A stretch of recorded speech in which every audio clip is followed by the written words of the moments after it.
खुदा और मोहब्बत 3 एक एपिसोड की कहानी की समीक्षा। शानदार। ओह के तो हाशिम नदीम खान का लेखन, सैयद वजाहत हुसैन का निर्देशन और 7वीं फिल्म एंटरटेनमेंट का निर्माण। खुदा और मोहब्बत 3 हाल के समय का बहुप्रतीक्षित नाटक कल रात शुरू हुआ। पहले ही एपिसोड ने यह स्पष्ट कर दिया कि यह सीजन पिछले सीजन से बहुत अलग होने वाला है। हालांकि इसमें कुछ ऐसे तत्व होंगे जो समान होने जा रहे हैं।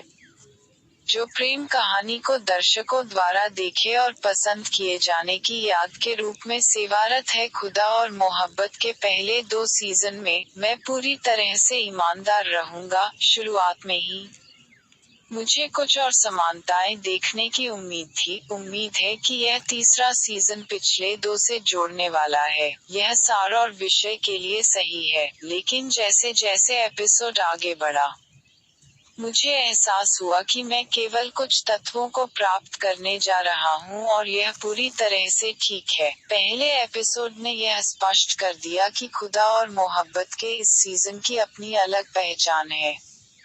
इसकी अपनी कहानी और किरदारों का अपना व्यक्तित्व है। पहला एपिसोड निश्चित रूप से प्रभावशाली था और मुझे यह महसूस हुआ कि इस तरह का नाटक जो देखने में काफी सुखद होने वाला है। एक और बात जो ध्यान देने योग्य थी, वह यह कि फरहाद और माही दोनों के हम्माद और ईमान में बहुत अलग व्यक्तित्व थे जिन्हें दर्शक पसंद करते थे। मुझे लगता है कि लेखक ने अपने पात्रों को बहुत सामान्य और भरोसेमंद बना दिया है ताकि जब वे दोनों आत्मखोज की यात्रा शुरू करेंगे, जब जीवन उन्हें परीक्षणों और क्लेशों के माध्यम से डाल देगा, तो उनके परिवर्तन का बहुत अधिक प्रभाव पड़ेगा। Cast and characters. पहले एपिसोड ने फरहाद, फिरोज खान के जीवन को बहुत विस्तार से कवर किया। वह एक निम्न मध्यम वर्गीय परिवार से ताल्लुक रखता है, लेकिन उसके बड़े सपने और आकांक्षाएं हैं। अब तक वह वास्तव में अपने जीवन के उद्देश्य का पता नहीं लगा पाया है और केवल एक अस्पष्ट विचार है कि वह इसे बड़ा बनाना चाहता है। फरहाद का यह रवैया बिल्कुल यही कारण है कि उनके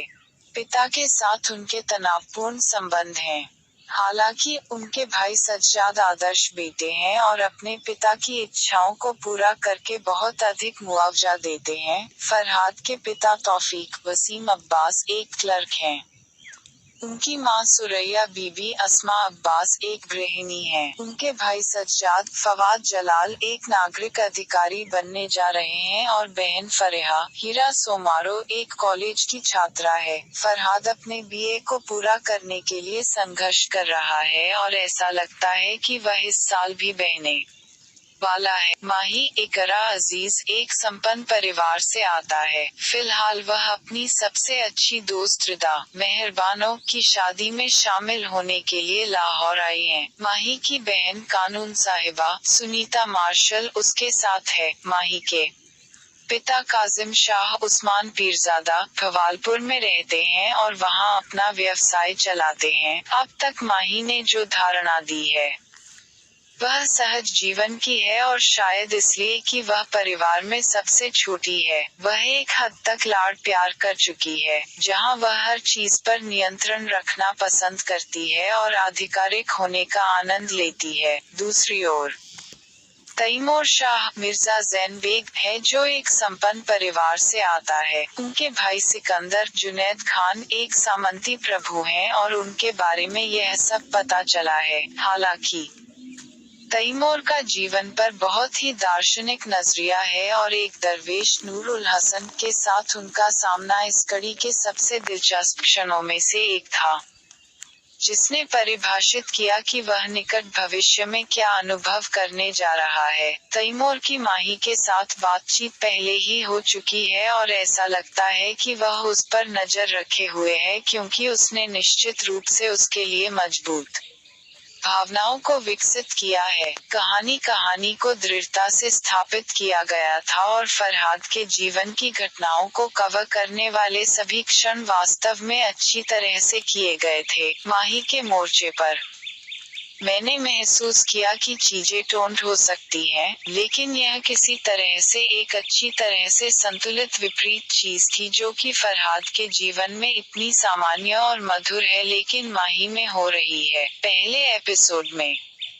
फिरोज खान निश्चित रूप से बहुत बाहर खड़ा था और एक दर्शक के रूप में मेरी रुचि पर कब्जा कर लिया। उन्होंने फरहाद के किरदार को सहजता से निभाया। इकरा अजीज भी प्यारा था, लेकिन यह सब करते हुए मुझे उसके पिछले सभी नाटकों की याद दिला दी गई जिसमें उसने कमोबेश इसी तरह की भूमिकाएं और अभिनय किए हैं। खुदा और मोहब्बत के पहले एपिसोड ने इसे उस तरह की ओपनिंग दी जिसकी मुझे उम्मीद थी। यह न केवल अच्छी तरह से निर्देशित था, बल्कि हर फ्रेम की अपनी कहानी थी। यह दर्शाता है कि दर्शकों के लिए इस सिनेमाई अनुभव को बनाने में बहुत प्रयास किया गया था और वास्तव में प्रभाव बनाने और इसे बनाए रखने में बहुत योगदान दिया। हवाई दृश्य प्रभावशाली से परे थे और यह दर्शाता था कि इस नाटक को निर्देशक द्वारा कलात्मक रूप से संपर्क किया गया है। एक और बात मुझे पसंद आई कि अधिकांश दृश्यों में एक कॉमिक तत्व था, क्योंकि चीजें बहुत घनी और गंभीर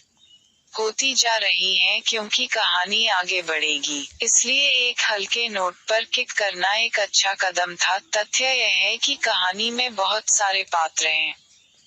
इसने भी एपिसोड को तेज तर्रार बना दिया क्योंकि बहुत कुछ घटित हो रहा था और अवशोषित करने के लिए बहुत कुछ था। केवल एक चीज जो स्पष्टीकृत हो गई थी, वह यात्रा करते समय माही की पोशाक थी। मुझे लगा कि वे पिछले सीजन से उस तत्व को लाने जा रहे हैं जहां माही हिजाब देखने जा रहे हैं, लेकिन जैसे जैसे एपिसोड आगे बढ़ रहा है वैसे वैसे थोड़ा भ्रमित होने लगा। जब वह लाहौर पहुंचा और उसके बाद वह सबसे अच्छा था तो निकब ठीक ही चला गया, यहाँ तक जब रिदा ने सुझाव दिया कि वे खरीदारी करने जाएं।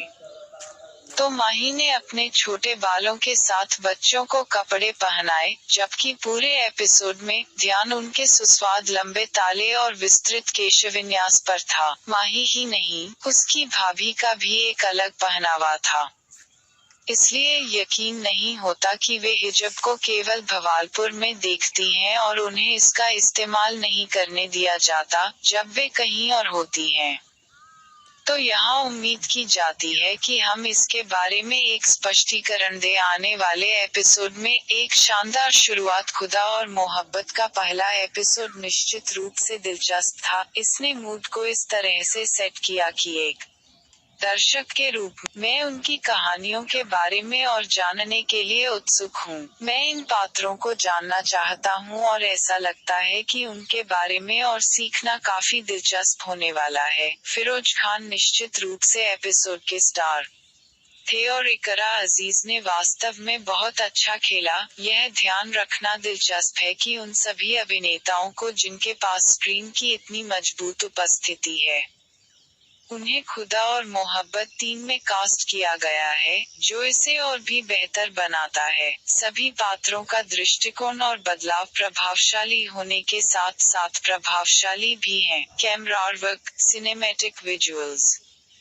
लाइटिंग और भी सभी अभिनेताओं के मेकओवर, सब कुछ बस शानदार ढंग से किया गया था और नाटक देखने के अनुभव में बहुत अधिक आकर्षण जोड़ा। पहला एपिसोड निश्चित रूप से प्रभावशाली था और इसने एक आदर्श शुरुआत दी। अधिक देखने के लिए इंतजार नहीं कर सकता। कृपया खुदा और मोहब्बत 3 के इस एपिसोड के बारे में अपने विचार साझा करें।